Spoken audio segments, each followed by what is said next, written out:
That made my day right there. That made my day right there. Yeah, baby.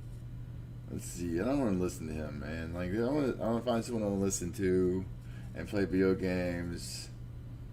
Ralph's all right. Let's see. We'll watch Ralph for a little bit.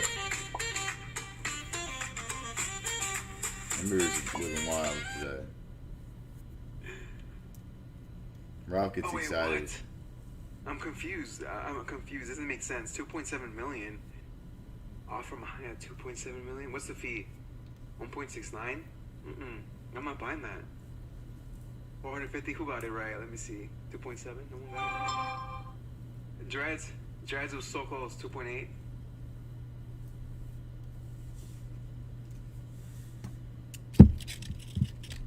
Alright, that'll work. I'll do it like that. And then I gotta watch my stocks too. Holy smokes. Guys, take a look. I think the greatest ETF that holds GameStop is XRT, right? If I'm not mistaken. XRT is composed of like 20% GameStop. Can someone verify that? I looked them up on Fintel. And look at yesterday. 8,000 short shares available. What?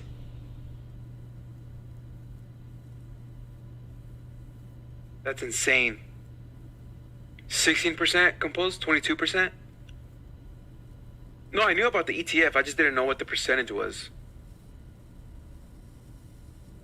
I think there's one ETF with more GameStop than XRT. I thought it was XRT. Consuela? Is that from Family Guy? 19%. So it's around 20%, right? That's crazy.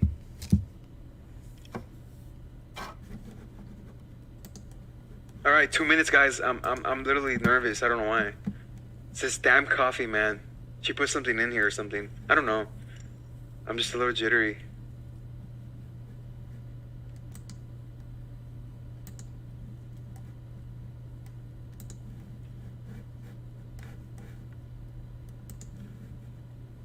All right, let's see it.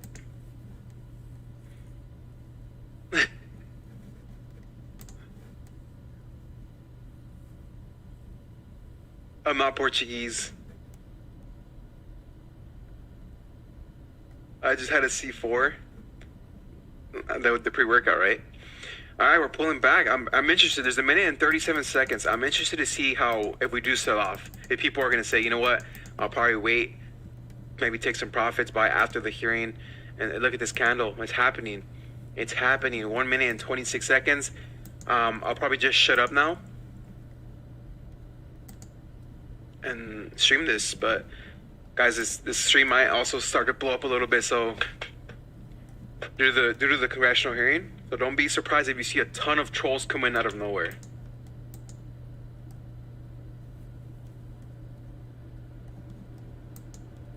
All right, it did kind of pull back here. Very interesting. Very interesting. 58 seconds. Let's go.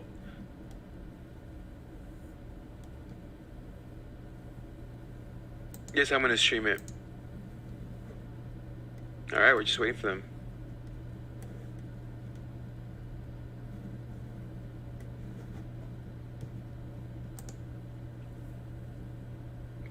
I'm sorry, this is 100% space ape.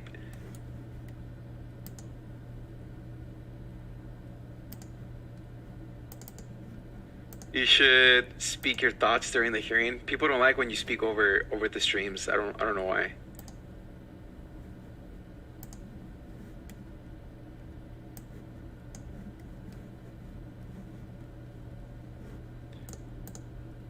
Powell is 2:30 Eastern. Can we hit 420 likes, guys? 420 likes for the YouTube algorithm before the hearing.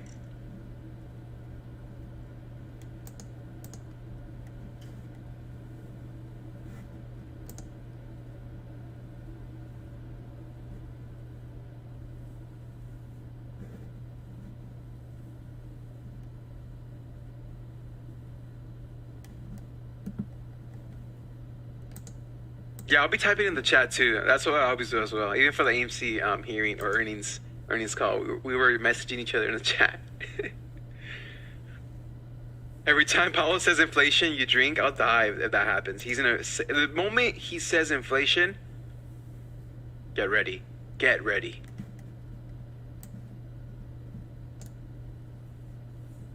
I feel like the market's gonna pull back later, and there's gonna be a ton of deals. I'm excited for later. Every time Paulo says bond, you drink. Should we do that later? Should we do White Claw Wednesday? I know you guys. I'm gonna get a bunch of hate. Hey guys, the hearing hasn't started, by the way. We're still waiting for them. You guys know how these people have issues with like Zoom.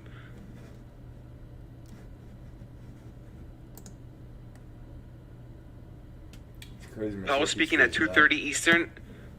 That should be 11:30 Pacific here. That's upsetting. There's that second leg down on GameStop.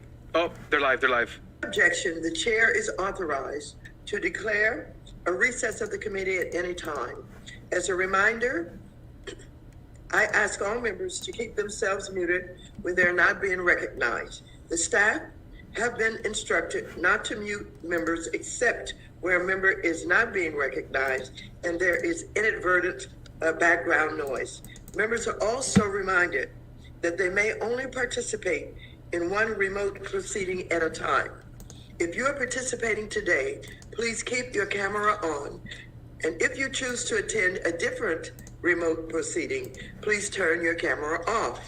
Before we begin today's hearing, I would also like to note that my staff and I are continuously monitoring the evolving situation around vaccinations and the COVID-19 pandemic and looking for opportunities to begin to return the committee to normal proceedings as soon as medical experts advise that it is safe to do so.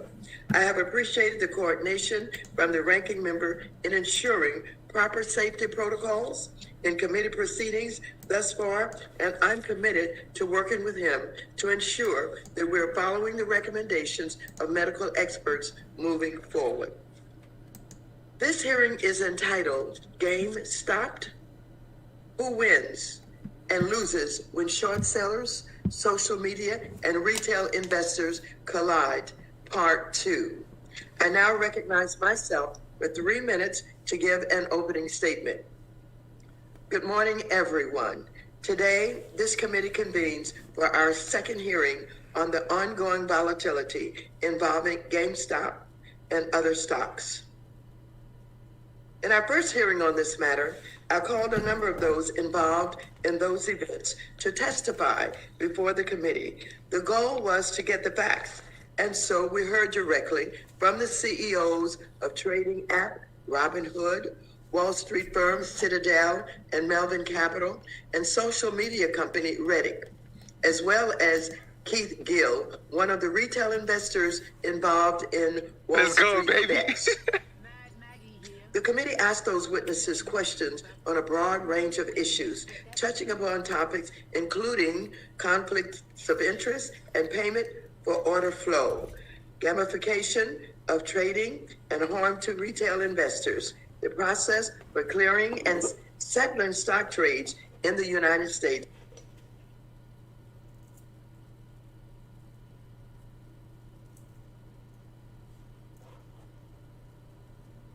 and my concerns on how Robinhood's retail investors are sometimes treated more like a product than customers, and Robinhood's actual customer, Citadel, with its expansive role in our capital markets, may pose a systemic risk to our financial system.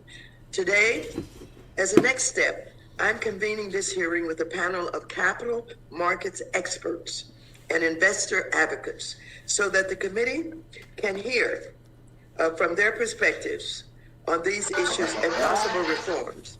As the events in January cast a spotlight on gaps in regulation of our capital markets, the committee must assess what legislative steps may be necessary. Following this hearing, I plan to convene a third hearing to hear the perspectives from regulators who oversee these markets and are supposed to be putting investors first. My goal in continuing to scrutinize these events and the related policy issues is to ensure that our capital markets are fair and transparent,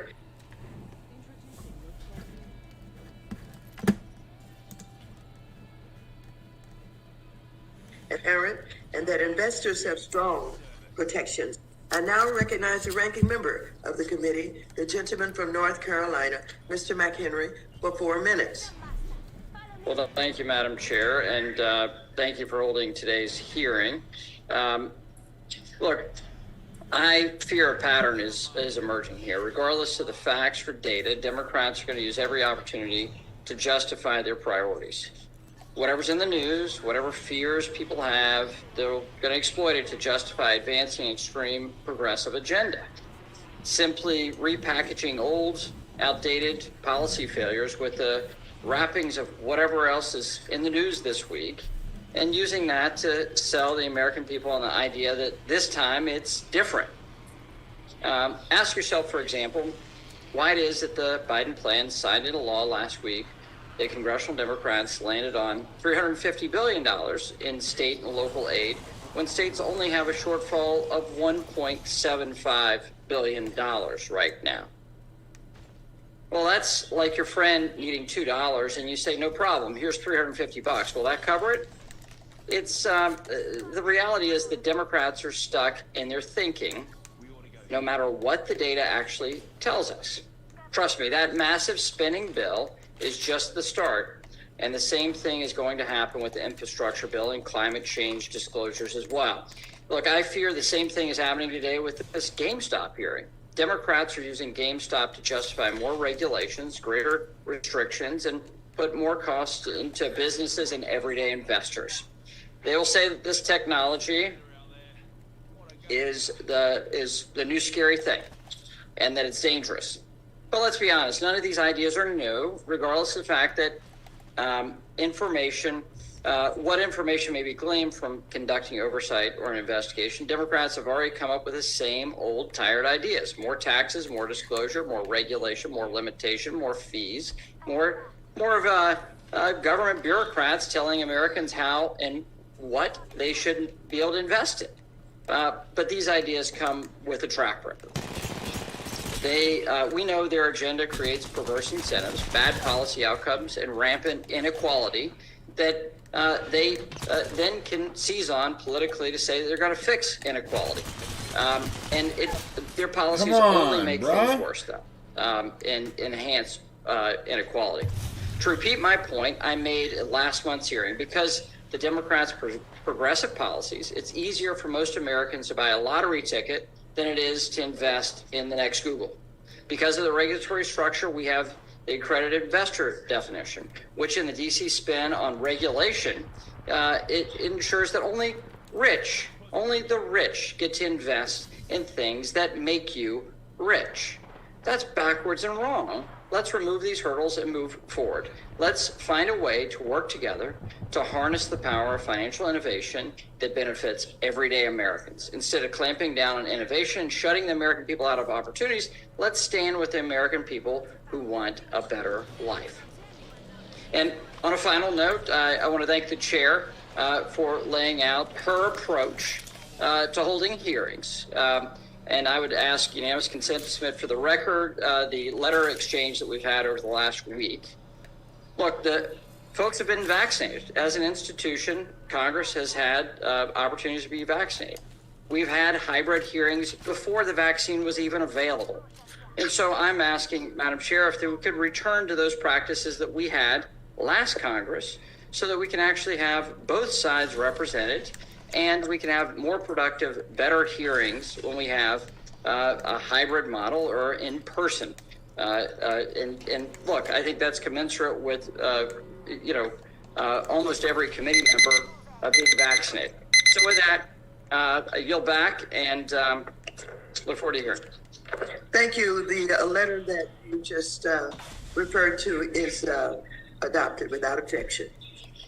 I now recognize the chairman of the subcommittee on investor protection, entrepreneurship, and capital markets, the gentleman from California, Mr. Sherman, for 1 minute.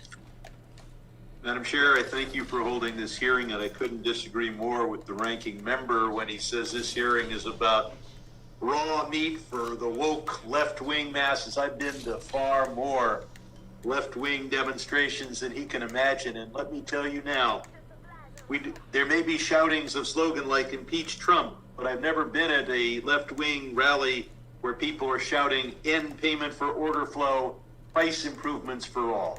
This is a hearing on important technical issues that affect investors and that both parties should be trying to protect. We need to look at short selling and the fact that we disclose far less here than in Europe. We need to look at the conflicts of interest involved in payment for order flow. We need to look at a system where you have best execution versus others getting price improved best execution, and the gamification and glorification of high frequency trading. None of that is partisan, none of it's ideological, and none of it will get you cheered at a left-wing rally. I'd also like to have a unanimous consent request. I now recognize the ranking member of the Subcommittee on Investor Protection, Entrepreneurship, and Capital Markets, the gentleman from Michigan, Mr. Huizenga, for 1 minute.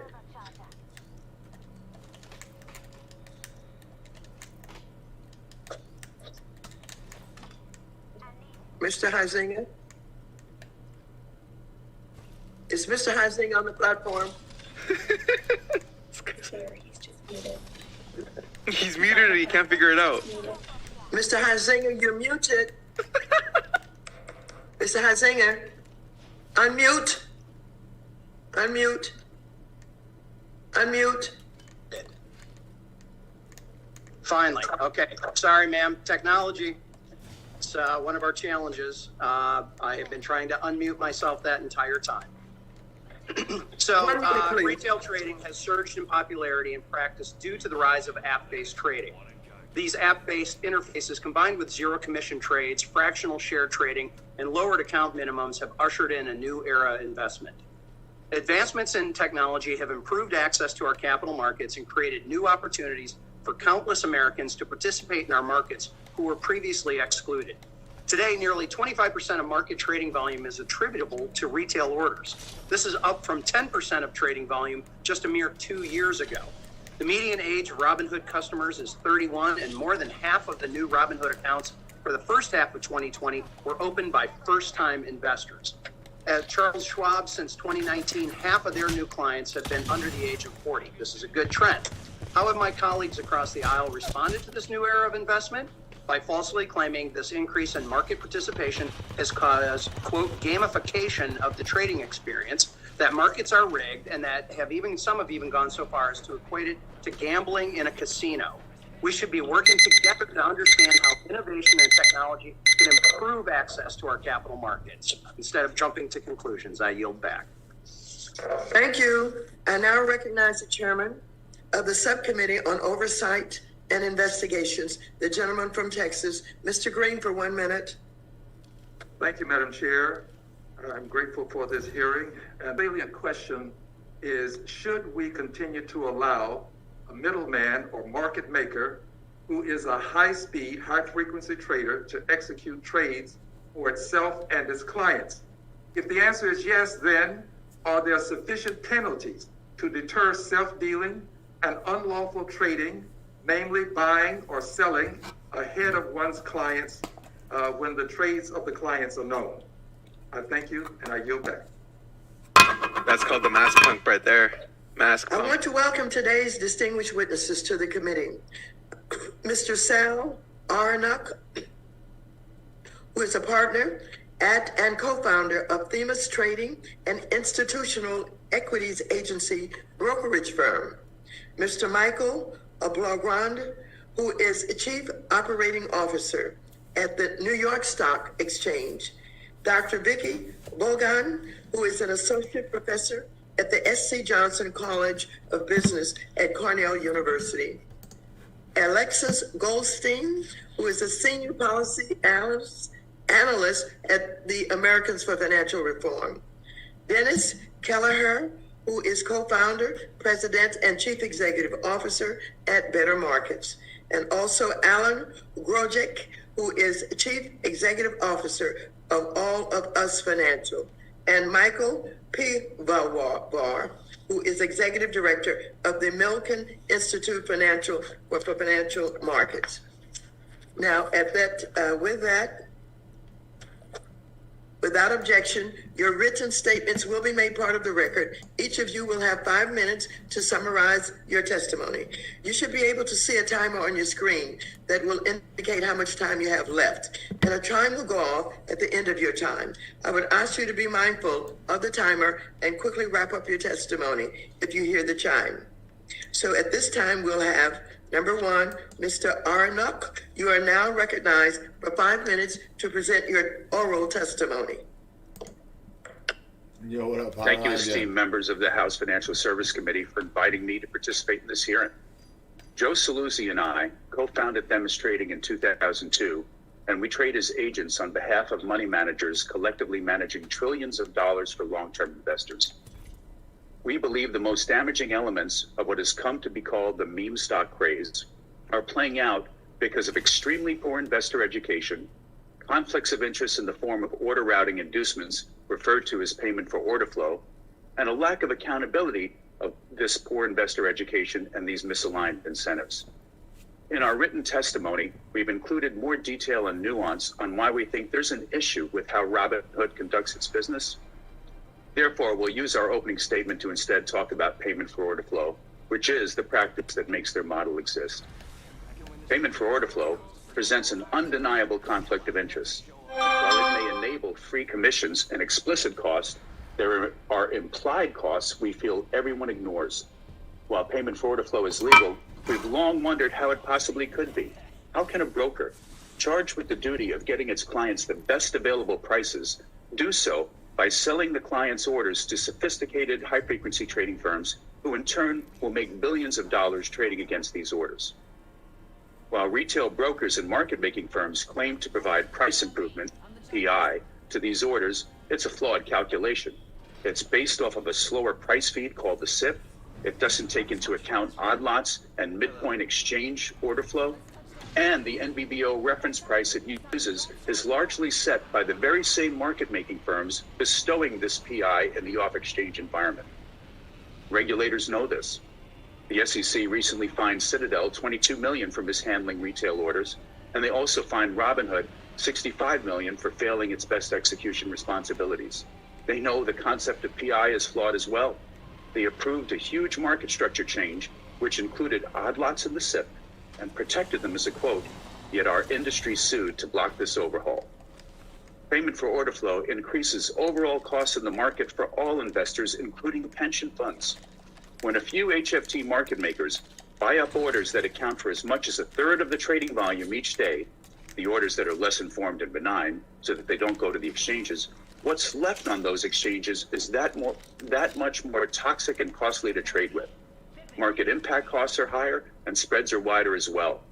Two studies that confirm this are the Babelfish study of transaction costs in meme stocks and another academic study that amazingly points out that when Robinhood experiences tech outages, spreads in the general market become narrower. Wider spreads mean that retail investors receive worse prices even after accounting for PI, and all other investors see their costs increase as well. Payment for order flow, the practice also provides a disincentive for displayed limit orders on exchanges. These displayed orders are often stepped in front of by HFT market makers who piggyback the price set by them. Those market makers step in and are rewarded with a sale that was only made possible by the displayed order, which narrowed the spread in the first place.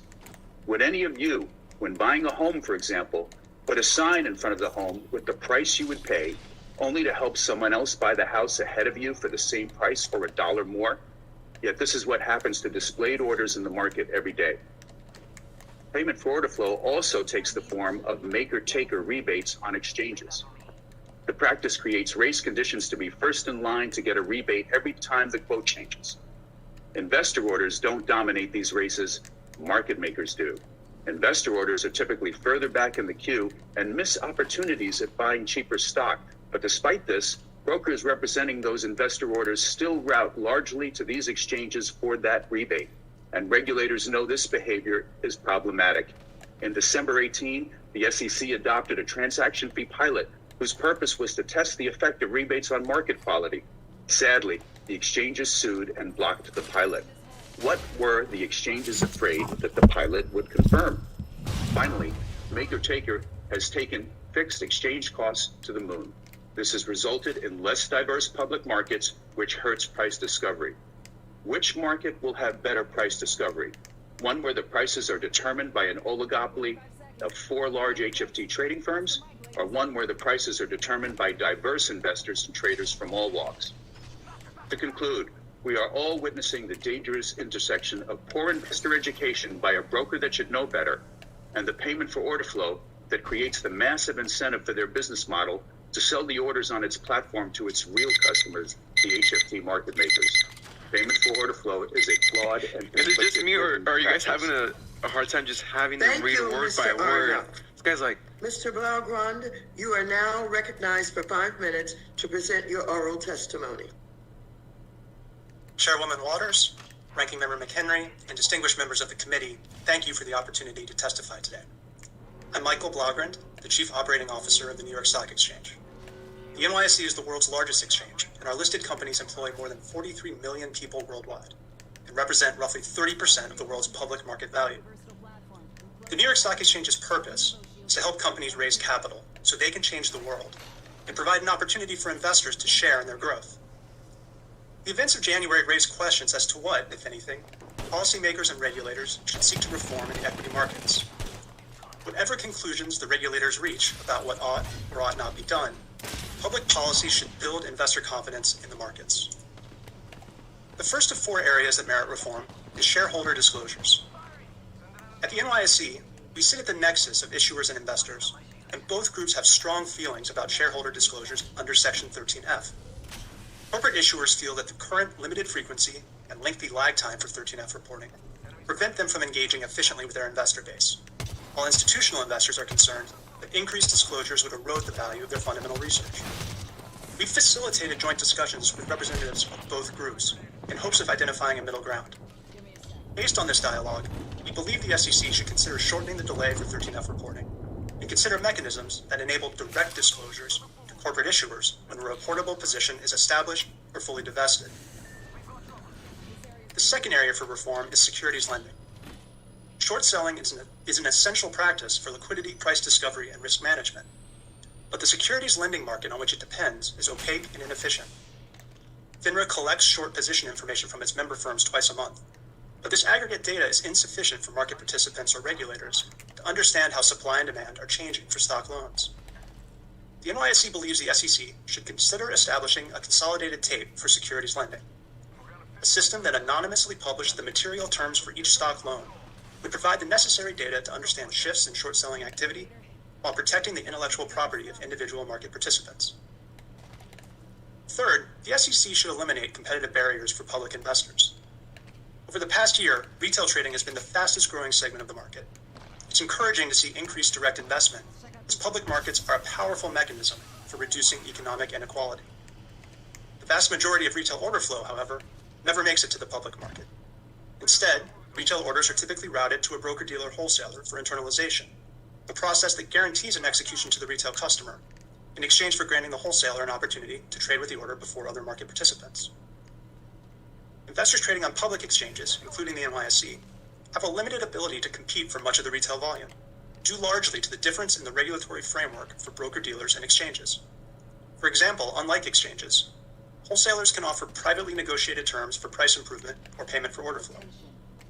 However, investors trading on exchanges are also on unequal footing in a more straightforward way.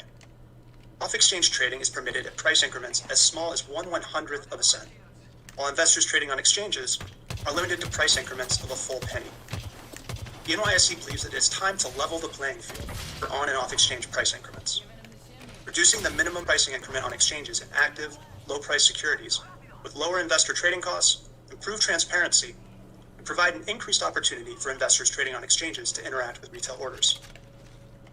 Finally, NYSE supports the growing consensus to accelerate industry settlement cycles from 2 days to 1 day after the trade. Though a shorter settlement cycle increases the potential for an operational error, the capital efficiency to be achieved by the industry is likely worth the risk. In conclusion, smarter regulation of today's equity market structure will improve investor confidence, encourage entrepreneurs to access the capital markets, and allow the U.S. to extend its global leadership. We look forward to working with the new Congress, the SEC, the Biden administration, and all our stakeholders on these matters, and thank the committee for the opportunity to participate today. Thank you very much. Dr. Baga, What do you guys think the you sign are in now means? recognized for 5 962. minutes to present your oral 962. testimony. Is that the real short interest? Is he giving us a sign?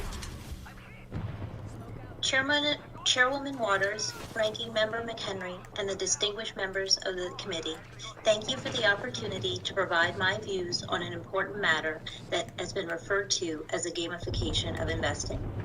In my remarks, I will focus on what research tells us about behavioral influences with regard to retail investing and the ways in which policies could better protect retail investor interests while maintaining individuals' access to financial markets. Research in the area of household finance is clear and consistent in finding that participating in financial markets is a pathway to economic mobility and wealth building for households in the U.S. Thus, it is important to remove barriers that hinder individuals accessing and safely participating in equity markets. I strongly believe this, as I have spent more than 20 years studying household finance and individual investment decision-making behavior. My own research has shown the importance of reducing market frictions like transaction and information costs to household participation in equity markets. The payment for order flow business model used by Robinhood and other online brokers does in fact reduce a significant market friction that historically inhibited access to financial markets for retail investors. Specifically, the no direct fee per transaction is a beneficial way in which the barriers to participation have been lowered. The payment for order flow model, however, does not mean that there are no transaction costs for the retail investor. Transaction costs due to bid-ask spreads remain, but the exact amount of these costs are not transparent to the investor. The recent GameStop incident has highlighted several acute financial market functioning issues related to payment for order flow conflict of interest concerns and duration of settlement clearing. However, one critical issue resurfaced during this time that is not unique to the GameStop incident and has the potential for long-lasting negative effects on the finances of households: the gamification of investing. The practice of financial institutions responsibly serving retail investors does not start and end with giving lower-cost access to financial markets.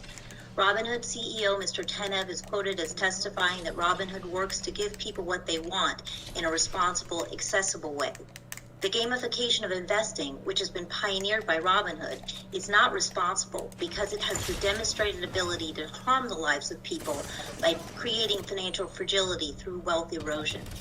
Beyond merely developing a user interface to facilitate ease of use for retail investors, online brokers like Robinhood employ powerful behavioral science-based techniques to influence investor behavior in a particular direction. These online brokers use prompts, push notifications, and other nudges for the purpose of eliciting a specific behavior, increased trading by the investor. The nudges to increase trading are not based upon a sound investment strategy for the specific investor. So why are they used? Given the payment for order flow model, it's in the firm's best interest to have more trading volume. More volume equates to more revenue. Thus, at the core, these practices increase firm profits while potentially harming customers. The realm of financial planning rarely supports day trading strategies for households. Buy and hold is a conventional wisdom for retail investors. While a special few may have the time, energy, and knowledge to watch the markets with the keen attention required to practice day trading successfully, most households have limited quantities of those resources. With or without direct transaction fees, it is generally not advantageous for the majority of households to trade multiple times per day. From the perspective of traditional finance theory, one could argue that if individuals behave rationally, they will not trade if it's not in their best interest to do so. However, a key insight from behavioral science research is that nudges have strong and powerful effects. Nudges exploit behavioral biases to trigger specific responses. Knowledge of a bias is not sufficient to mitigate its effect on one's behavior, and mistakes are made even when the stakes are high. Online brokers can be important vehicles for retail investors to access financial markets. For the past few years, Robinhood and similar online platforms have marketed themselves as working to democratize finance for all. However, this narrative does not ring true. This rhetoric detracts from the reality that these firms are reinforcing a status quo by converting customer orders into the actual products that are being sold. The customers of these payment for order flow online brokers are in fact market makers like Citadel Securities. Hence, it is imperative for the retail investors to be provided more protection through regulation. There's a significant opportunity for more consumer safeguards governing online broker app user interfaces and enhanced regulation around fee transparencies. Improving and strengthening customer financial protection laws and regulations is as critical to facilitating economic mobility as accessing the markets themselves. Thank you. Thank you very much. Ms. Goldstein, you are now recognized for 5 minutes to present your oral testimony. If you guys are enjoying this, make sure to drop a like. Let's hit 420. Member McHenry, and distinguished members of the committee, thank you for inviting me to testify today. My name is Alexis Goldstein, and I am Senior Policy Analyst at Americans for Financial Reform.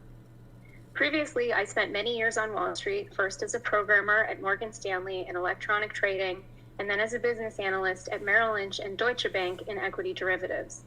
There, I worked primarily as a product manager for the trading and risk management software that was used globally by our equity options flow trading desks. I want to start by thanking Chairwoman Waters for her leadership in convening the very first congressional exploration of the issues raised by volatility in GameStop equities last month. Many have framed the GameStop mania as a David versus Goliath struggle. I believe it is more likely a story about Goliath versus Goliath, where the Goliaths are the largest Wall Street players, including hedge funds and the flow trading desks at major banks like Goldman Sachs and Morgan Stanley. Institutional players have structural advantages over retail traders: superior data, high-frequency trading algorithms, and access to trading venues not available to retail clients. GameStop's 1,700% price run was not the end of Wall Street's dominance. In fact, it may be a source of major first-quarter profits at large banks with flow trading desks. The equity derivatives trading desk that I used to work with took in the biggest profits on the most volatile days. And that's because they're mostly agnostic to price movements. They often profit on market churn rather than on the traditional ways that retail investors make money by buying and holding.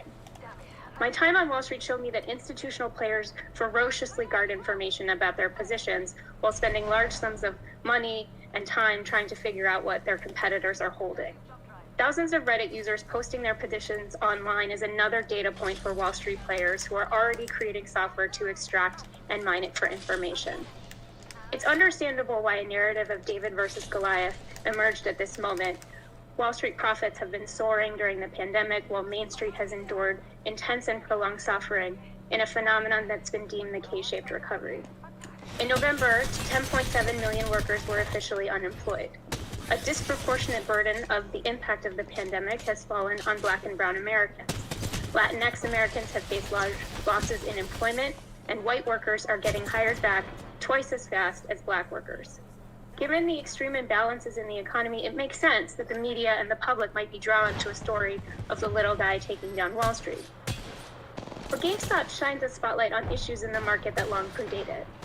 Policymakers should focus on examining the footprint of institutional players in the volatility, investigate if large hedge funds are creating undue risks in regulatory blind spots, improve hedge fund trading disclosures, scrutinize payment for order flow, and consider changes to capital requirements at brokerages. In the wake of the 2008 crisis, playing the lottery increased among people who were still struggling financially. Reddit and Robinhood are driving a new kind of financial lottery, trading cheap options that require giant price moves to become profitable. I myself have used Robinhood. I found it to be very streamlined. It has a slick user interface, but that simplicity has a downside.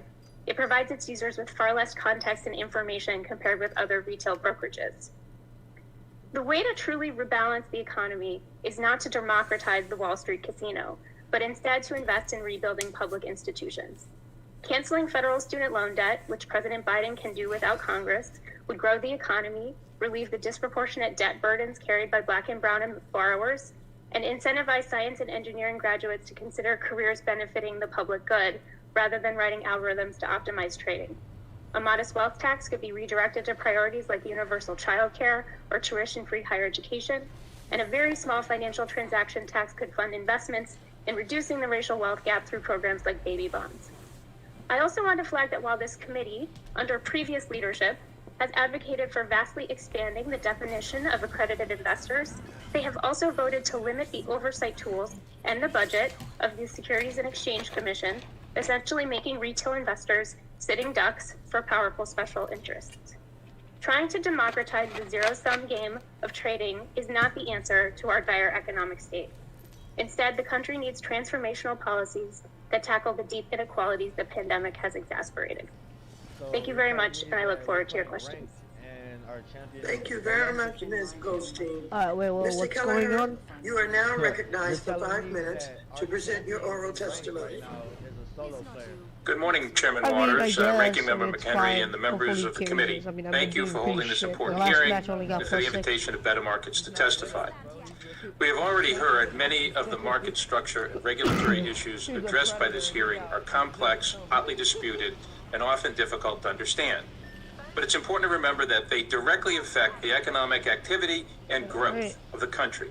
In fact, these issues actually impact how businesses form, grow, and create jobs, or not. And that's what is really at stake and why everyone has a stake in these issues. Simply put, the purposes of our financial system and markets are supposed to be a wealth creation system for the many, not a wealth extraction mechanism for the few. And that's why the work of this committee is so important to the lives and livelihoods of all Americans. Alright, I'm good for now. However, because of the limited time and the format for hearings like this, many of those issues won't be able to be adequately covered today. And that's why the written testimony I've submitted is so long. It covers many of the issues extensively and in detail. It is intended to be a resource to you and your staffs long after this hearing. While all of that written testimony is, of course, fascinating and well worth reading, I want to draw your attention in particular to the attached Appendix C. That appendix has 7 slides that I created to visually show how payment for order flow works and how retail investors do not get best execution. Indeed, as I show in those slides, retail investors are virtually guaranteed to get the worst execution. That written testimony and those slides demonstrate that the markets are not a level playing field. They are rigged to advantage the sell side against retail investors, pension funds, and the buy side generally. But differently, these markets are too often a wealth extraction mechanism to enrich the few at the expense of the many. That's detailed in my written testimony. I want to make just 2 quick points before my time is up. First, our markets may be the envy of the world today, but that is not preordained, guaranteed, or destined to always be the case. It is only because people believe our markets are relatively transparent, well-regulated, and policed. That's due to the hard work of legislators like yourselves and regulators like the SEC.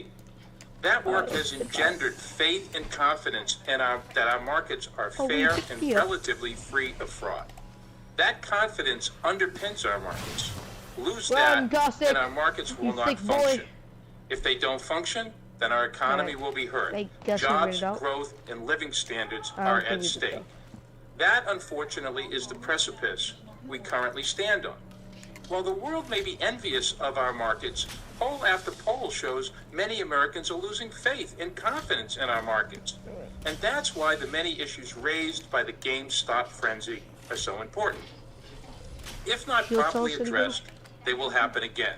And if they do, they will crush investor confidence. Then our markets, then our economy. Remember, a growing, thriving economy is the very purpose of the markets. Capital allocation and formation to fuel economic growth, rising living standards, decreasing inequality, and making the American dream available to more people. That requires a level playing field, full and fair price discovery, and serious investor protection. Anything that interferes with that erodes investor confidence and should be eliminated. That's why payment for order flow and the many other wealth extraction activities and conflicts of interest revealed and highlighted by the GameStop frenzy have to go. Second and finally, Congress must remain deeply skeptical of the disingenuous arguments that retail investors have never had it so good. While that is arguably true, it is not attributable to payment for order flow.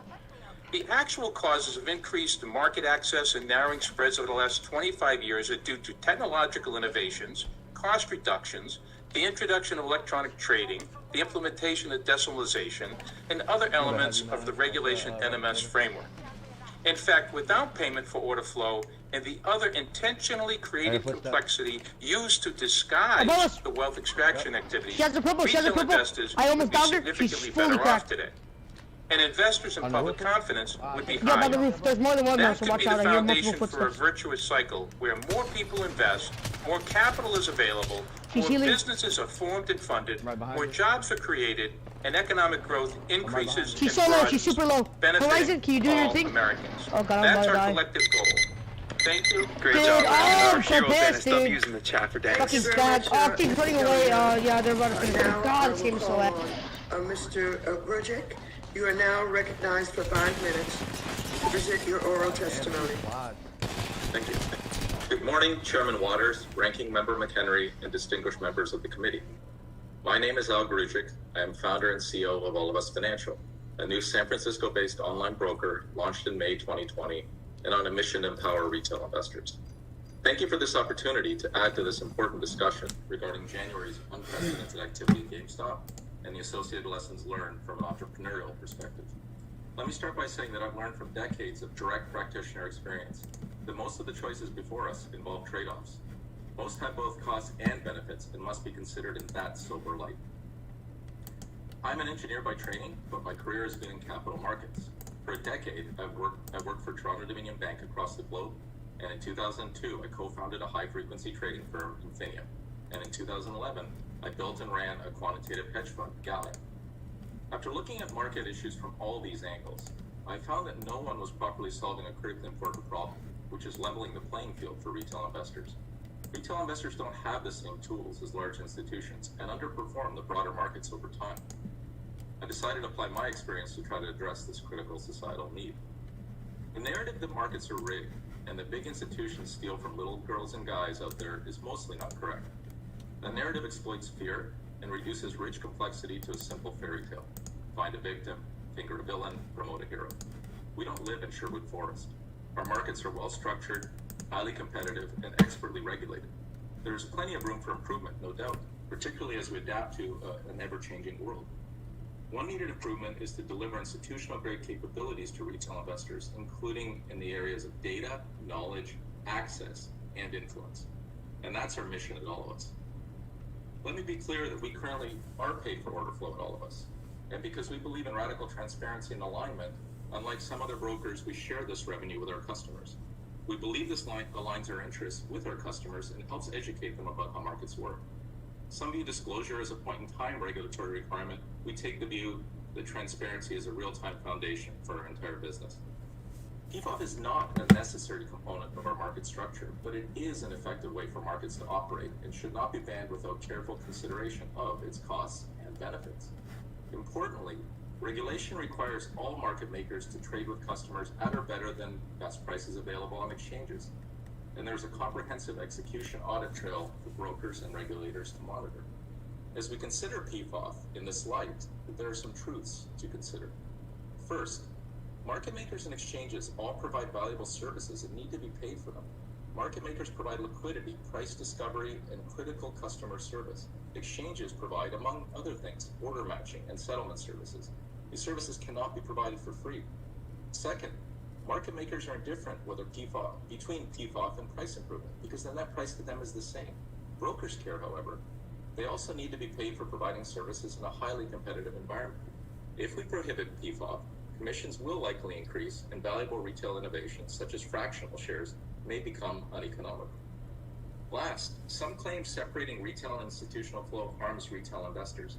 In fact, because market makers value retail flow more highly than institutional flow, if we force them into the same market structure, And this is important. The average price received will be worse for retail orders and better for institutional orders than it is today.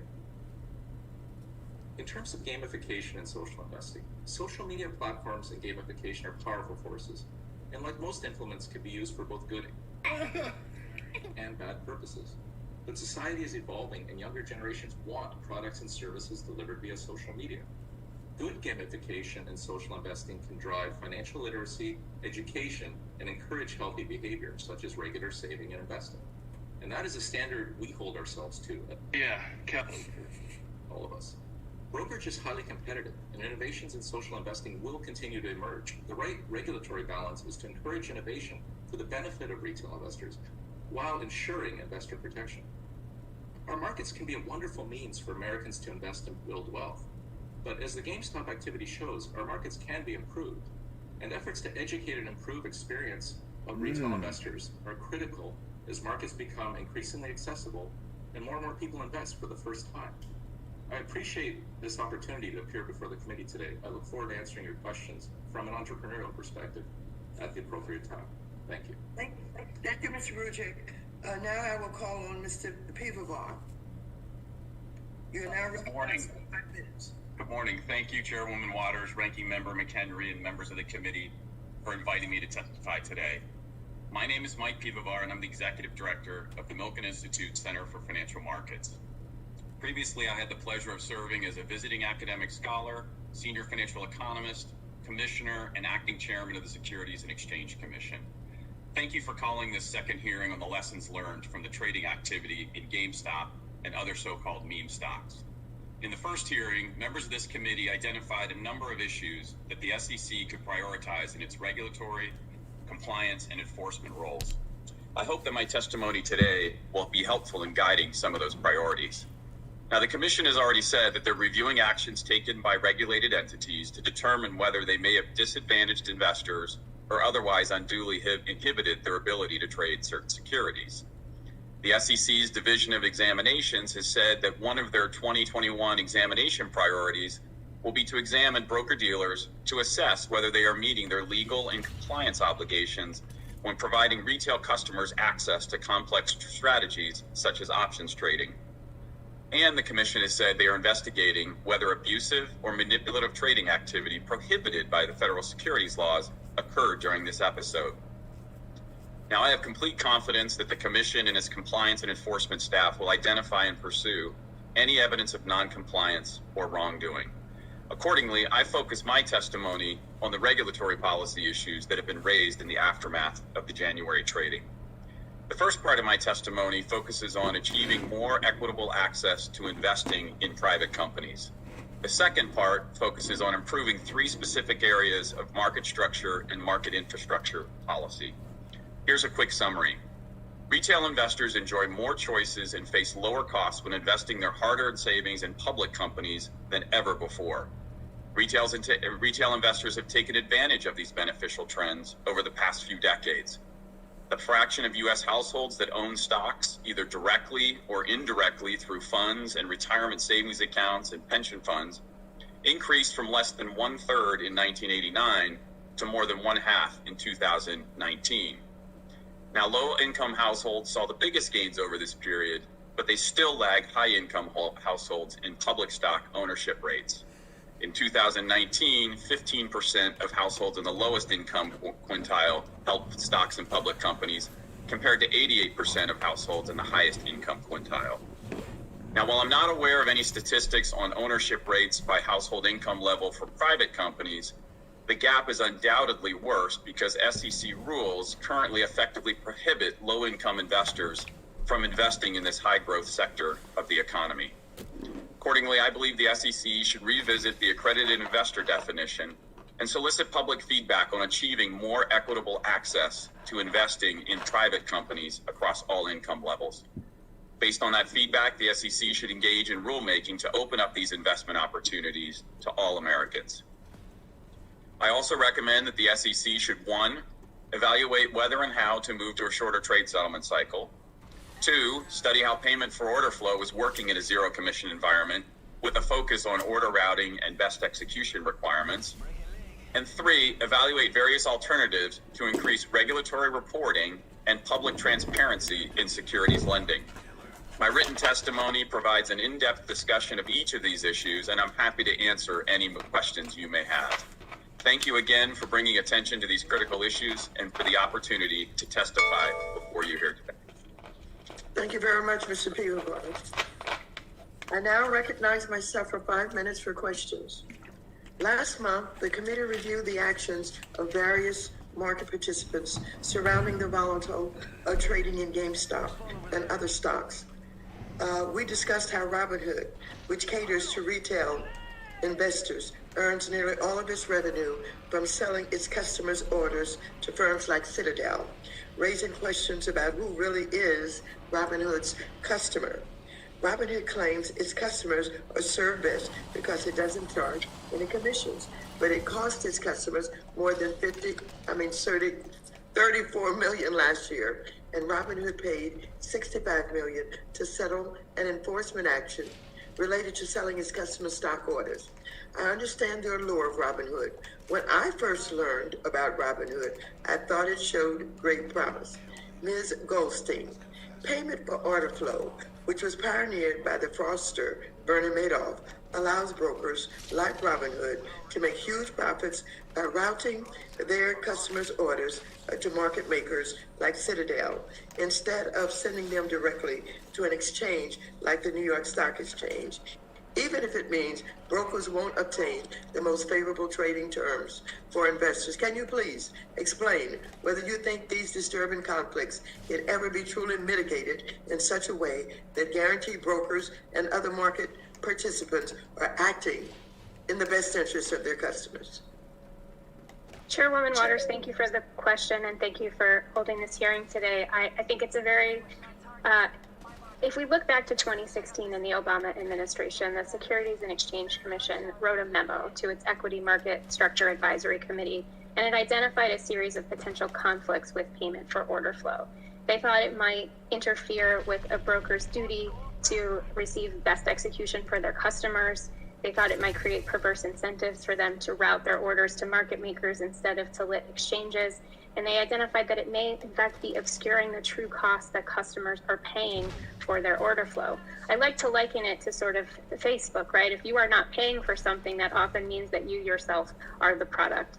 And Robinhood, many years ago, made upwards of 80% of their revenue from payment for order flow. And that SEC enforcement action that you identified, they pointed out that they hid that information for their customers after the publication of the best-selling book Flash Boys made payment for order flow somewhat unpopular. They took it off of their frequently asked questions page. So I do think that the Securities and Exchange Commission should revisit all of those questions that they had previously in 2016 in the Obama administration.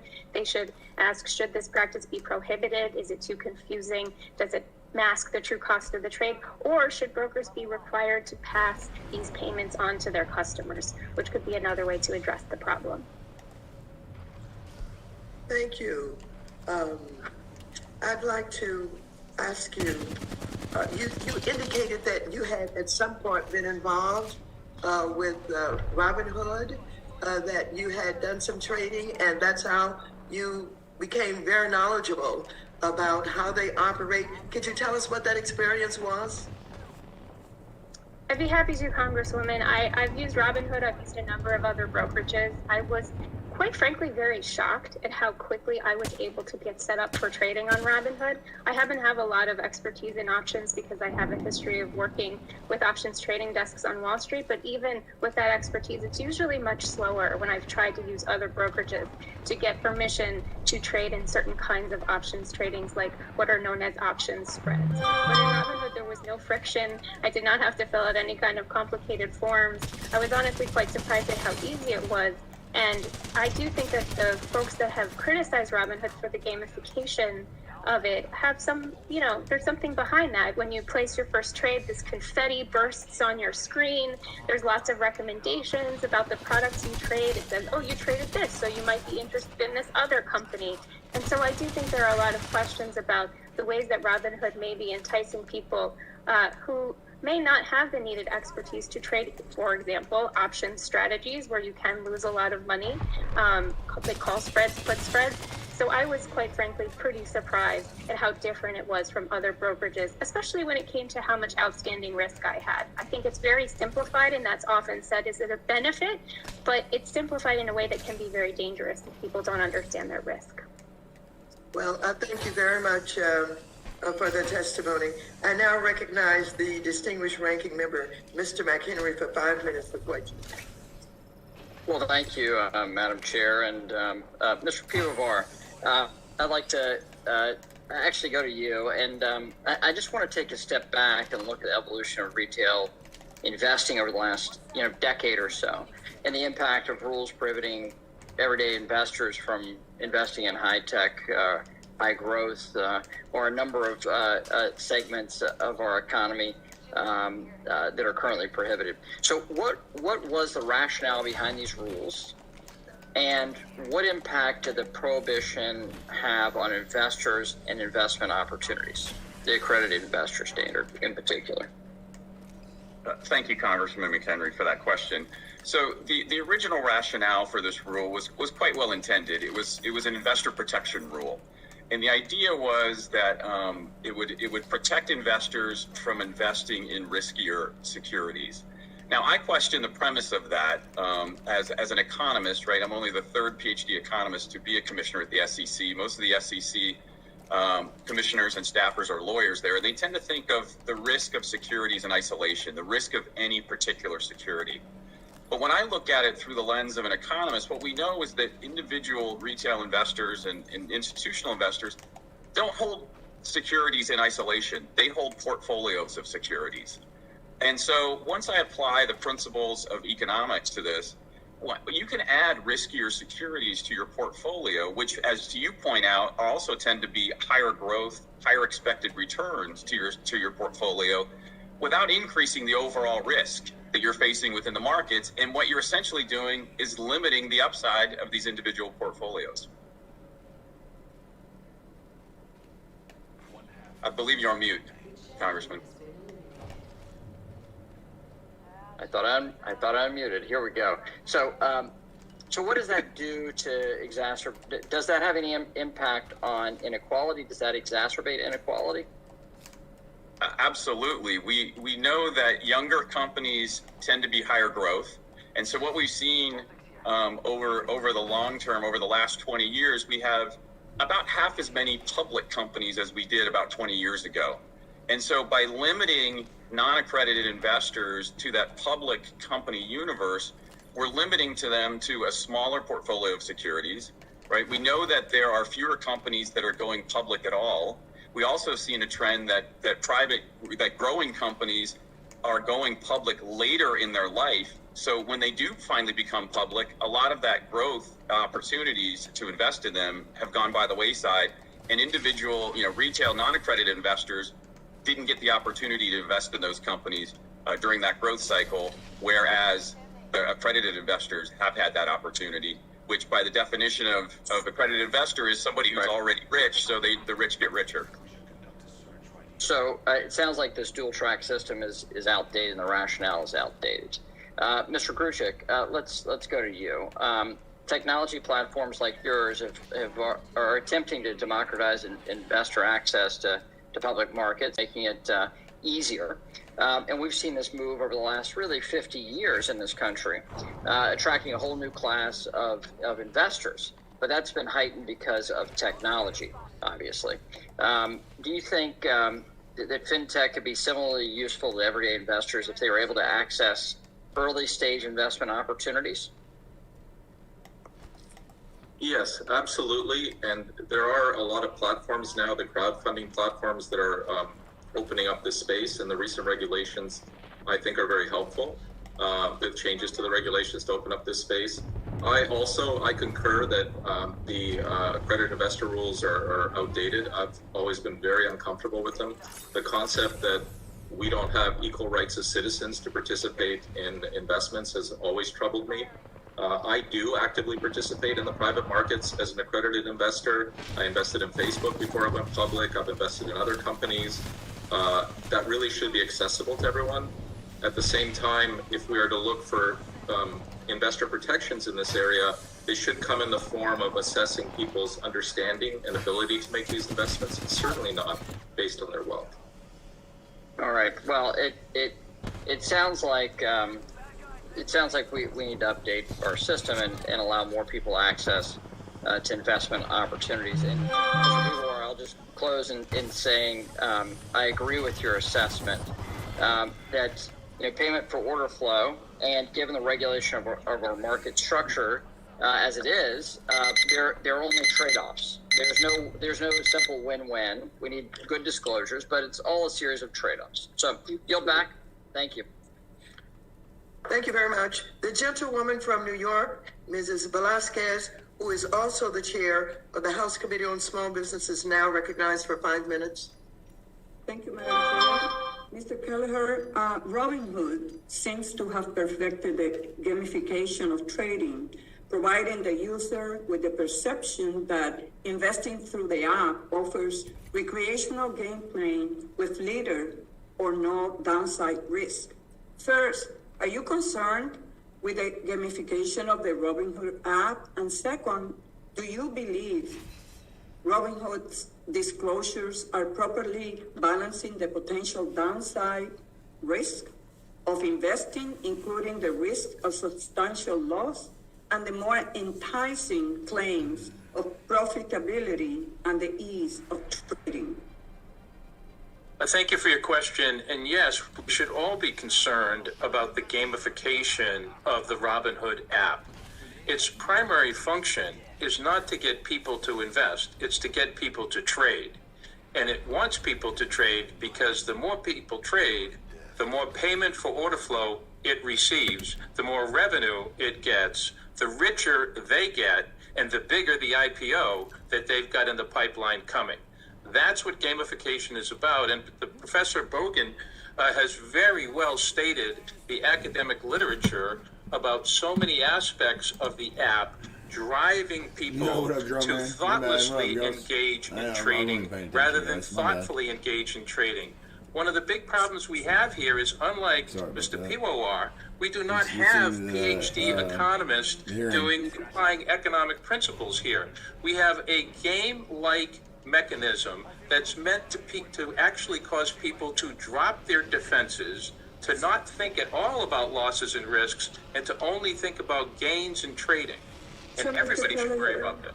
As we consider issues associated with gamification, what type of reforms would you recommend? Well, I think that one thing that should be done, and Professor Brogan again has talked about this, is the aspects of these apps that actually are scientifically designed to hit the endorphins of the trader, which is to say to short circuit and cut off thoughtful processes that people engage in, balancing risks and rewards. I think he just called us balancing apes. the need to do something He just called us an ape. reflex to do something because something unconscious has been engaged.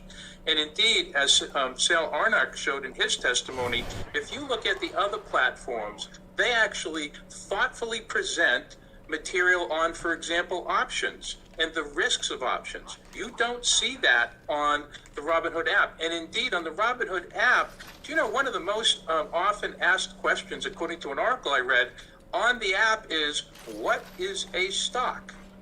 There's another frequently asked question is, what is the S&P 500? So you have a base of customers with extremely low knowledge who are being intentionally activated unconsciously to trade more and more often for the sole purpose of enriching Robinhood. Thank you. He just called us retards. Mr. Kelleher, during last month's hearing, I also brought up the important issue of short selling. While I said at the time and continue to understand that short selling has legitimate purposes, I also said that too often I have seen the strategy used against working individuals and families. First, against the people of Puerto Rico, and now here with the GameStop craze. Currently, large investors, including hedge funds, must disclose their long positions when they own 5% or more of a company's share. but not such disclosure is required for short positions. As we consider reform, is this type of disclosure for short positions something you will support? There absolutely should be greater disclosure for short positions, both on the institutional investor side and on the broker-dealer side. And that disclosure should be increased in terms of frequency and particularly in terms of content. There's a great deal of synthetic shorting happening in these markets with total return swaps and other synthetic products that actually disguise and understate what we even now publicly know.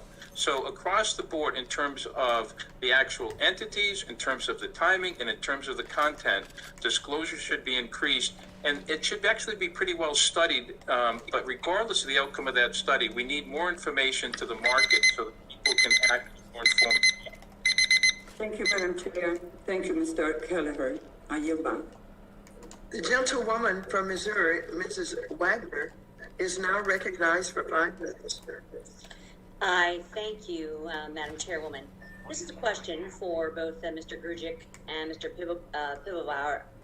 Just briefly, are there any regulatory barriers to help facilitate increased access for everyday investors that you see that we in Congress could work on removing? Mr. Grujic. Yes, there certainly are. As I stated in my opening, I think we always have trade-offs, and so there's always going to be frictions where regulations exist, and sometimes the benefit exceeds the cost. In particular, the ones that trouble me are the accredited investor rules we just touched on. I think that while not my area of professional expertise, I've really felt that is highly limiting to the opportunity set for retail investors. I also think that over the next decade or two, expansion in private markets is going to be a greater opportunity for retail investors than public markets, and I emphasize that that's an area that perhaps is the most important. Great. Mr. Pivovar? Yeah, thank you, Congresswoman Wagner. I agree with Mr. Grujic about revisiting the accredited investor definition. That's the most direct way that the SEC can deal with it. There's a couple of indirect ways also. Is if people are still uncomfortable with investors investing directly in private companies, there's a way to address it indirectly. And I'll note that Congressman Anthony Gonzalez has had a bill last Congress that would open up the ability of closed-end funds to invest in private funds that invest in private companies. I think closed-end funds, a particular type of them is called interval funds, would be a particularly useful investment vehicle, and then people would have comfort that that it would be the investor would be protected through a regulated investment advisor. And there's a number of other things that the commission can do along those, so they could do it directly and indirectly. Thank you. That's their audio, guys, by the way. If payments for order flow were to be banned, how would that impact the commission-free trading that millions of Main Street investors who are currently benefiting from it in order to save for retirement, buy their first home, or pay for their child's education? How would that be impacted? These things are always somewhat indeterminate. My expectation, it depends on the innovation that occurs around the changes that happen. My expectation is that with brokers needing to earn a return, commissions would return. The problem with commissions in their former implementation is that they also had the same misalignment issues of trying to promote more trading in order to, more trading correlated with higher revenues for brokers before there was any payment for order flow. So this highlighting of payment for order flow as having that misalignment issue is really not any different from what the state was before payment for order flow in terms of that aspect. The things that worry me about reinstituting those commissions are that there's two things that are less optimal about fixed commissions. One is that they don't reflect the true economic value of the underlying trade. So if a large trade and a small trade are both build the same fee, that is not an economically sound approach. Secondly, I believe fractional shares, which haven't gotten a lot of discussion here, are extremely important and valuable to retail investors. We talk about giving smaller investors access to markets, but we have securities that trade at very high prices. How do we expect those investors to be able to buy an Amazon or another high-priced stock? And one way that we can do that is we can offer fractional shares, and we do. And we, as an industry, we've made great strides there. That also allows the retail investor, even with a small portfolio, to rebalance it in ways that are optimal. And so I also worry whether fractional shares would become uneconomical if we remove payment for order flow. Interesting. Mr. Pivovar, is it possible for payment for order flow to be aligned with the SEC's best execution requirements for broker-dealers when routing orders for retail investors? Yes, absolutely. And Mr. Gruchik brings up excellent points about how payment for order flow can't be looked at in isolation. You need to look at unintended effects of banning it. In fact, the SEC enforces its best execution obligations all the time and are continually looking at these issues. And in fact, as I pointed out in my opening remarks, one of the exam priorities for the Division of Examination at the SEC is going to be looking at to make sure that brokers are fulfilling their best execution requirements. And as Mr. Gruchik points, in a commission-based world, you just have a different type of content. Thank you. My time is elapsed, and I yield back to Chair. Thank you. The gentleman from California, Mr. Sherman, who is also the chair of the Subcommittee on Investor Protection, Entrepreneurship, and Capital Markets, is now recognized for 5 minutes. American wages are too low. Those opposed to unionization, progressive taxation, and others' efforts to put money in the hands of working families have a solution. Tell working families, go play the stock market every day, every hour. And if you don't get rich, if you can't get by, don't demand higher wages, because it's really your fault. You're a bad day trader, which is the same as being a bad person. Casinos and lotteries pay high taxes. Real investment in equities finances our economy. It's hard to see how day trading has any ascertainable social benefit.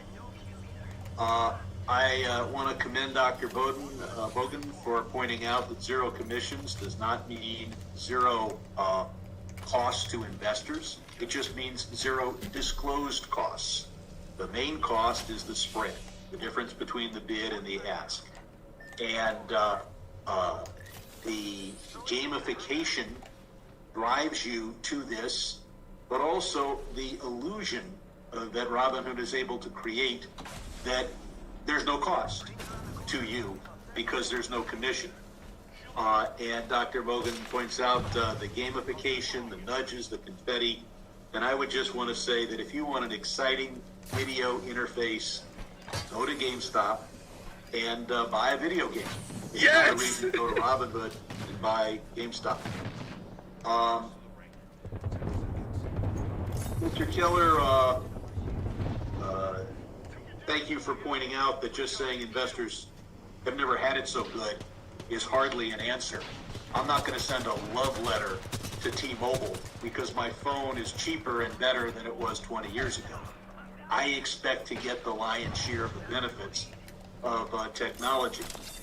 Now, during the last hearing we had on this subject, I asked the CEO of Citadel, Ken Griffin, whether the customers of Robinhood get the same trade execution quality as customers of Fidelity, a broker that does not accept payment for order flow.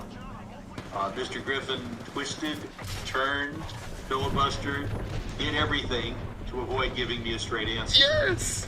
That's why I want to commend the CEO of his, perhaps his number one competitor, Virtue Financial, who went on CNBC and said, and I'll quote, overall, though, during the course of a month, we will provide more price improvement to Fidelity than we do to Robinhood.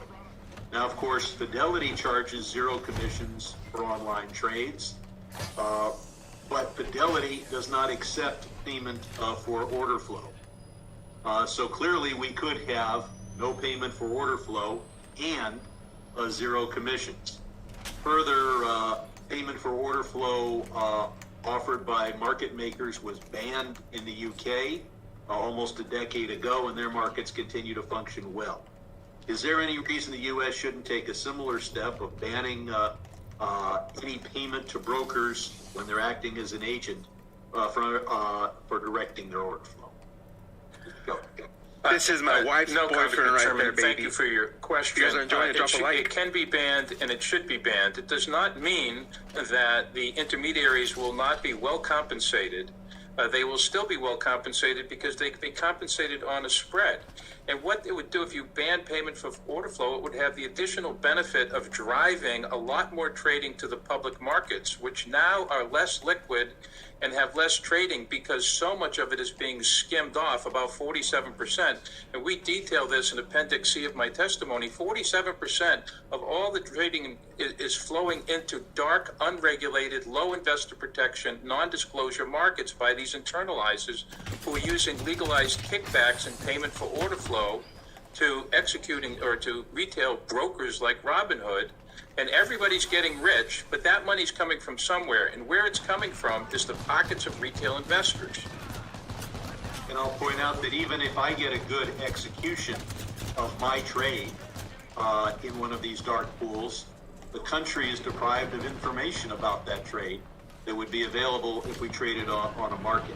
Exactly. I'll just also point out that we live in a strange world where some people get best execution and some get price improved execution.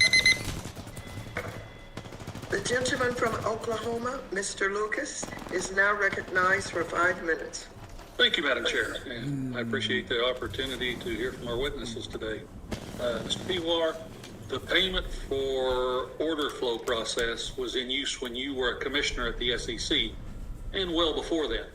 You suggest in your testimony that the SEC should hold a roundtable to discuss payment for flow, order flow, I should say, and its possible effect on order routing and best execution obligations. Could you explain to us what factors the SEC might weigh in evaluating if any changes should be made to the practice of payment for order flow based on your experiences? Yes, thank you, Congressman, for the question. Yeah, so what the SEC would do in that case would open up a public forum and to ask for public comment on it. As much as, we think that the agency is staffed with experts and certainly are, the best available information they have is oftentimes given from market participants and investors. And through that process, what they would do is lay out all of the alternatives, ranging from keeping payment for order flow the same to, on the other end, banning it, and anything in between, either maybe changing the regulations around it or improving disclosure around it. And then what they would do is, once they have all those alternatives on the table, explicitly look through the costs and benefits of each, and then choose the appropriate regulatory path forward based upon that. It may end up one extreme or the other. It may end up somewhere in the middle, or it may end up, if things have changed as they are. One of the reasons why I suggest they look at it now is because the SEC has not done a deep dive on it since we've entered into a zero commission environment. And so, of course, they could be looking at this in terms of how the market and technologies change. Mr. Kruvchek, you explained in your testimony that separating retail and institutional investment flows largely benefits the retail investor. Could you elaborate on why the retail investor would be worse off if both retail and institutional investors receive the same average price? Yes, happy to. So, on the one hand, retail flow is much more benign to market makers because of its characteristics. It tends to be smaller orders. They tend to be more dispersed. They tend to be less correlated. There have been some experiences with social media and gamification and Reddit that have caused the behavior to be more clumpy. But generally speaking, market makers love payment for order flow on the one hand because of how it was unsystematic and small. On the other hand, it's been stated, and I want to speak to this, that it's dumb flow, and that's why they make more money on it. The reality is that investors do need to be educated and do need to make better and better investment decisions. But their orders will still be smaller, and because there are a larger constituent of people, there will be more diversity amongst that order flow. And institutional flow is very different. Institutional flow is often sliced up big flows that happen in small pieces that are very adversarial to a market maker. When I ran high frequency trading, we could not get access to market makers. We had to go directly to the exchanges. They did not want our flow because they knew that it had certain characteristics to it that were undesirable. Those undesirable characteristics are sometimes just size. Very, very large institutional orders will continue to move markets, and it's very hard for a market maker who needs to buy and sell to be able to handle those sorts of risks. Finally, one thing that payment for order flow does, and it works very well in a retail context, is it decreases the amount of time that a market maker is holding risk in their inventory. So a market maker tries to make a bid-offer spread. One of the things that's not appreciated about why a market maker wants to pay for order flow is they want to find a larger chance that an order will offset one they've already had put into their books. And so for all of these reasons, when you take a look at and run mathematical models, you find that the retail flow is easier to make money on than the institutional flow. And if we combine them, by definition, mathematically, the average price will get worse for retail and better for institution. Mr. Blogren, in your testimony, you advocate for the SEC to develop a system for publishing the quantity, duration, and other terms for each stock loan. Could you explain how this would benefit the securities lending market? Thank you for the question. The concerns that are raised around short selling need to go upstream further and understand that short positions are established with a stock loan. Right now, it's an entirely opaque part of the ecosystem. Dodd-Frank asked the SEC to promulgate rules in this space. We think they have the authority to do so, and it would benefit investors and issuers. Yield back, Madam Chair. Thank you for the indulgence. Thank you very much. The gentleman from Georgia, Mr. Scott, is also the chair of the House Agricultural Committee, is now recognized for 5 minutes. Thank you, Chair Lady, very much. Ladies and gentlemen, there are great dangers to our financial services system when non-financial, non-verified information posted on social media platforms has more market influence than what is disclosed through our regulated process. And we on this Financial Service Committee have spent years debating the standard of care for financial advisors, for broker-dealers, and investment advisors. It was a suitability standard for the financial advisors. And then there was a movement for a fiduciary standard. And then the SEC came out with the best interest standard. Now, regardless of where any of us on this Financial Service Committee stand, Democrats or Republicans, with regard to best interest versus fiduciary, we all agree that there should be some sort of standard. Which leads me to this current situation we're in today. Where is the standard of care as it applies to Robinhood? This isn't the first time that Robinhood, a broker-dealer whose stated mission is to democratize our financial system, has failed to provide critical protection to its investors who have suffered greatly as a result. For example, what standard of care is present when an inexperienced trader can take out $30,000 in his home equity loans to make a very speculative trade? So, how under standards of care is this allowed? Should Robinhood question the source of funds when consumers are borrowing money on their credit card to speculate on risky trades? Should those who post on Reddit or other social media sites be required to close when they stand to benefit from encouraging others to buy stock and drive up the price? Should the social media sites themselves be held to some kind of standard when investment advice is posted on their platforms? Now, obviously, Dr. Borgen, these are rhetorical questions, and I don't expect everybody in the panel to have time to answer, but here's my point. My point remains that there is a huge hole in our regulatory structure when we are dealing with individual investors using platforms like Robinhood to trade stocks and options, and are relying on sites like Reddit for investment advice and ideas. Is it simply because a platform is considered high-tech that the traditional rules put in place to protect the investors do not apply? I think absolutely not. Now, Dr. Borgen, give me your thoughts on this predicament that we're in.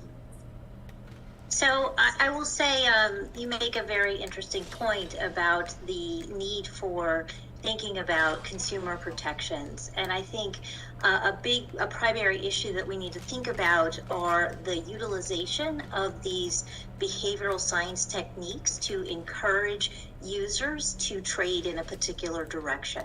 And these are new. This is kind of cutting edge behavioral economics and behavioral finance, and we're just now understanding the power of these. And so I think that it is critically important to understand, to regulate and understand these user interfaces. The behavioral biases are being exploited. And I want to make a couple of points. I want to say that even knowledge of a bias isn't sufficient for it to mitigate the behavior of a particular user. And mistakes are made even when it's a large dollar type of transaction. Thank you so much. Thank you. The gentleman from Florida, Mr. Posey, is now recognized for 5 minutes. Thank you, Chairwoman Waters and Ranking Member McHenry, for holding this hearing today.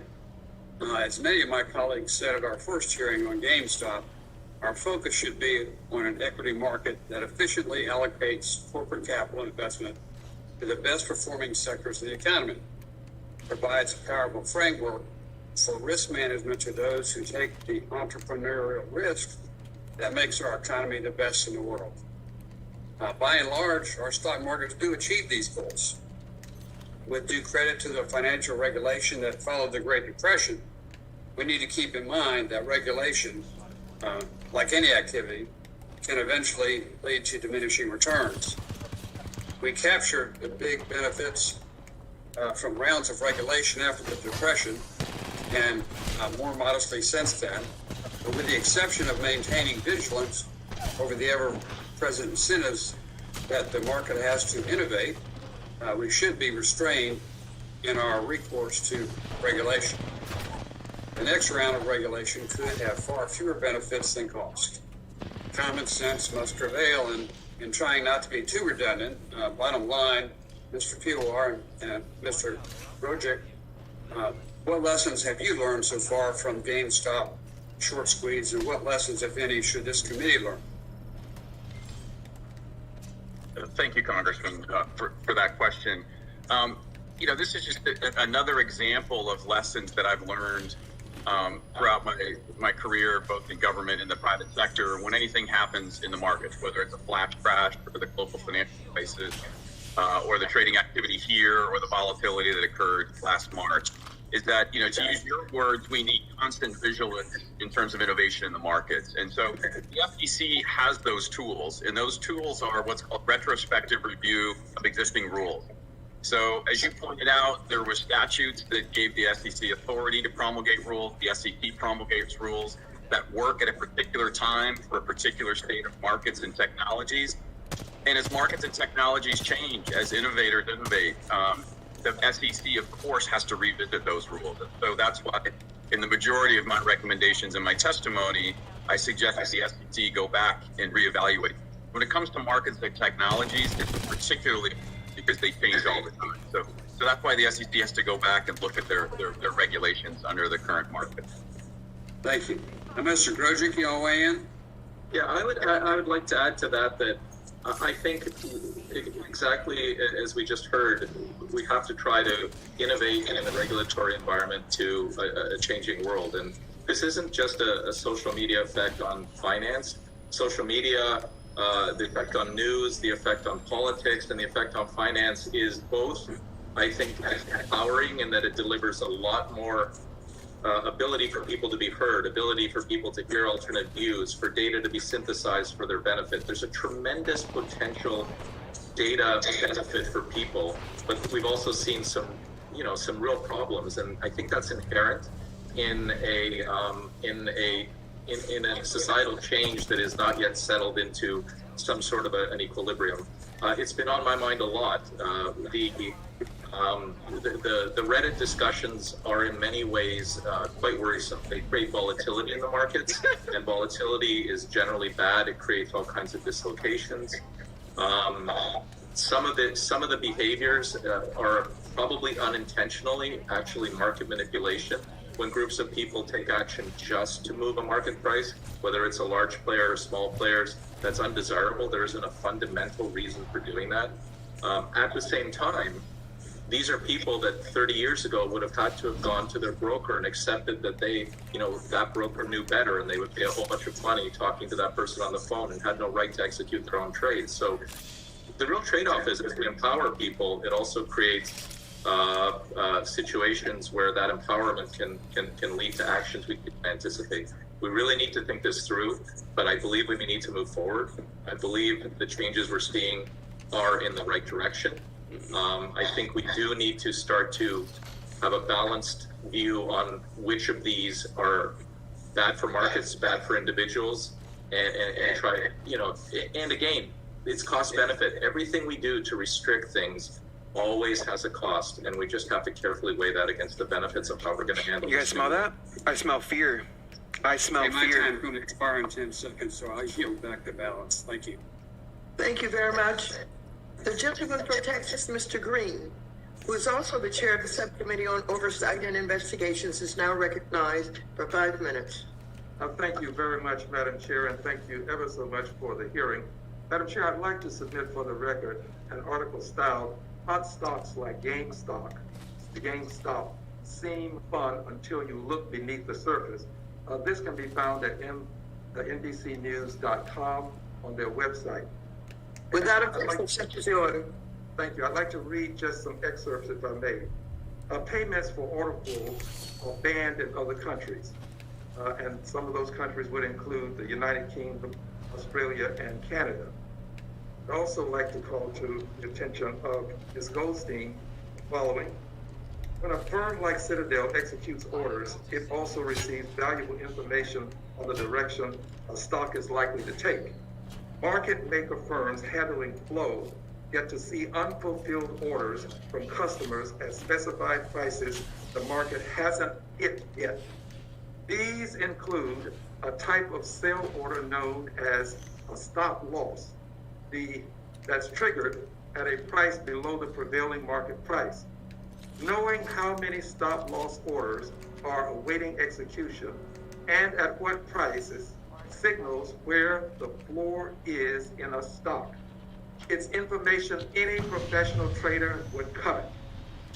And it also goes on to indicate in this article, it's not trade by trade that matters. It's the aggregate of them all that allows you to figure out which way the market is going.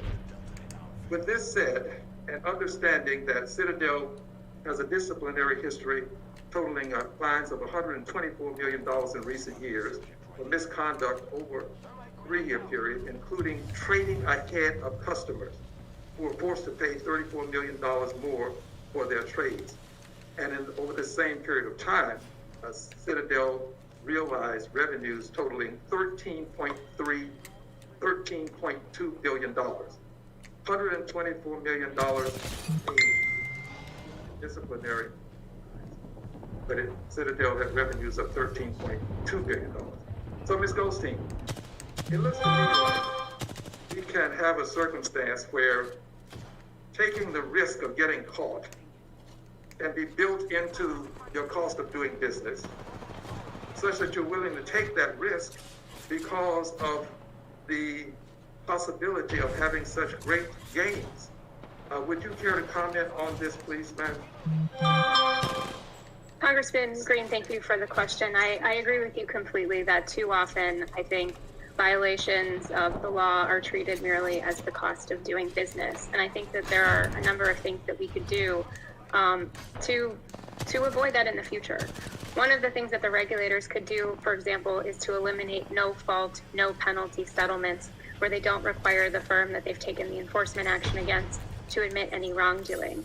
Another thing, and this is something I believe that you yourself have looked into in some of your legislation, is to go after not just firms, but individuals.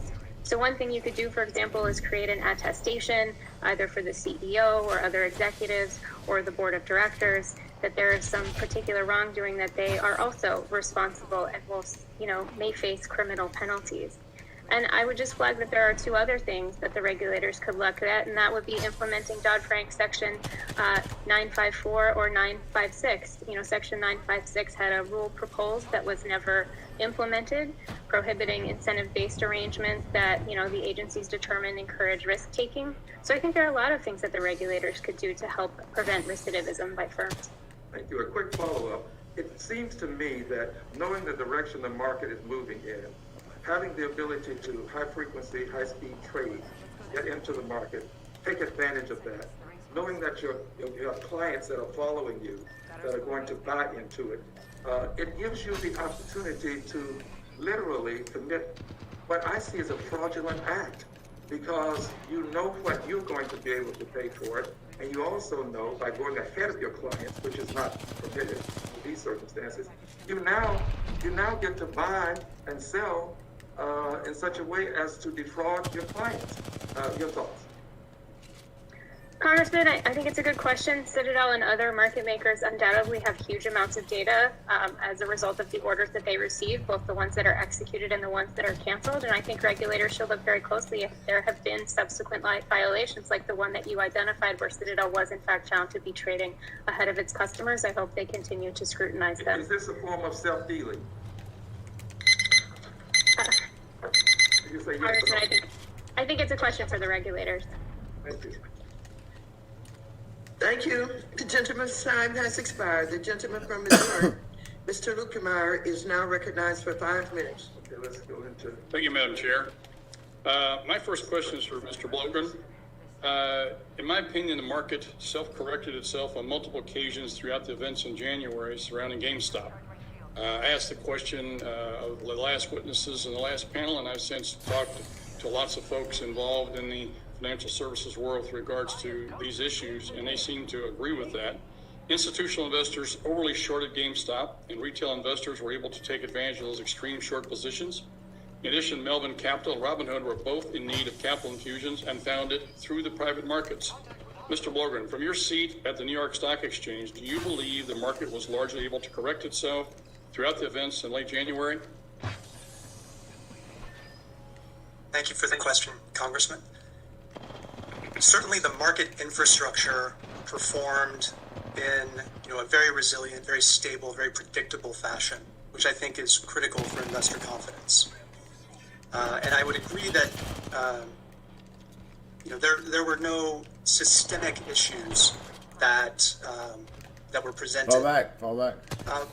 I do think, however, and I think the existence of multiple hearings on the topic suggests that there was a fascination with what happened in these particular stocks, and that in and of itself is a cause for concern if it erodes investor confidence. So while we have the best markets in the world, there's always an opportunity to further perfect them. Well, in response to that, yes, it's an unusual situation, but I think my question is, because it was an unusual situation, and we're having these hearings to see once if there was a problem here, if there is something we need to do, was there fraud, was there somebody else doing something illegal or wrong, and yet the system appeared to work in that the retail investors saw an opportunity to see an overly shorted stock to bring the pendulum back, so to speak, and the companies that had overly shorted it were able then to find money in the markets to shore themselves up. I think it shows that there's some resilience there, and to that point, SEC Commissioner Allison Lee recently wrote in a letter response to Senator Warren, and I quote, it does appear that our core market infrastructure has proven resilient through these recent events, as my colleagues and I have noted. To date, the Commission staff are not aware of any structural issues resulting from the recent significant volatility in the price of certain stocks that indicate a disruption of core market infrastructure. So, Mr. Pivovar, would you agree with that statement that the market infrastructure remains resilient? I would, but I definitely have not seen any problems with the market infrastructure. But as this episode pointed out, that doesn't mean we can rest and assume that it's going to continue to work in the future. And so one of the things I put forward is that we should look at whether we want to think about shortening the trade settlement cycle. Well, I think, I've got some questions on that, but I also, to me, as an outsider looking in, when you have a stock shorted 140%, to me, that's a problem. You have more stock shorted than there is stock available. Do you think we need to limit the amount of number of shares that can be shorted, or do we limit the number of times a share can be lent to allow this rollover and to be able to get to 140% to stop this? So that, to me, this will be a way to fix the problem versus other extraneous things to me, the market actually worked here. People saw an advantage that somebody was doing something wrong and jumped in, took advantage of it, and we got some guys that got literally taken to the market on it. So would you like to respond to that? Sure, thank you. I think before the SEC looks at either limiting short selling or looking at potential limitations there, I agree with Mr. Blomgren. We need to start upstream, right? The short selling market relies on securities lending, and to your point, same shares can be lent out multiple times, and you can end up with the odd situation where you end up with a short interest exceeds the number of shares that's outstanding. Right now, that securities lending market, the SEC could go in and gather up information on an ad hoc basis and try to piece together what it looked like in the past, but it doesn't have real-time information. It doesn't have consolidated information. And so before we start directly looking at limitations on short selling, I think we need to address the opacity issues in the securities lending market. And the SEC does have authority there to do that. And so my suggestion would be, first, let's gather the data, and then based on that data, we can make additional policy decisions going forward. Well, to me, the number of times that you can lend a share, to me, like you've got a situation that's ripe for musical chairs with your money there. So my time is up. I yield back, Madam Chair. Thank you. The gentleman from Missouri, Mr. Cleaver, who's also the chair of the Subcommittee on Housing, Community Development and Insurance, is now recognized for 5 minutes. Thank you, Madam Chair. I apologize. I'm medically indisposed, but I didn't want to miss this meeting at all. So thank you. Let me associate myself with the comments of the gentleman from Missouri, Mr. Luetkemeyer, which the chairwoman has labeled this committee hearing today, GameStop, who wins and loses when short sellers, social media, and retail investors collide. And so in that soup, let me ask this to Ms. Goldstein. In that whole scenario of short sellers, retail investors, and social media, when there is a collision, when there is some congestion, who wins and who loses, and is that predetermined? Congressman Cleaver, thank you for the question. I'm also sorry to hear you're indisposed. I hope you feel better soon. I think when all of these forces clash, generally the largest Wall Street players are typically the ones who come out on top. I used to work at Morgan Stanley. They had incredibly profitable days when there was volatility. The same was true at Merrill Lynch. They just have these certain inherent structural advantages, not even over retail traders, but even over smaller Wall Street players. And I think Citadel Securities in particular is becoming a larger and larger force in the marketplace. So it's not just the large banks, but I think Citadel Securities in particular, in this particular situation, has profited quite well because they take up such a large portion of the retail order flow. And I think one of the things that the CEO of Citadel, Ken Griffin, said the last time he came before this committee was when no one else could provide liquidity, Citadel was there. And I think he was very proud of that. But I think that actually raises questions about Citadel's systemic significance to the financial system. All right. Thank you for your response. This is for any of our panelists. Should not Congress be irreversibly committed to ensuring strong investor protections and making sure that we maintain a fair financial system?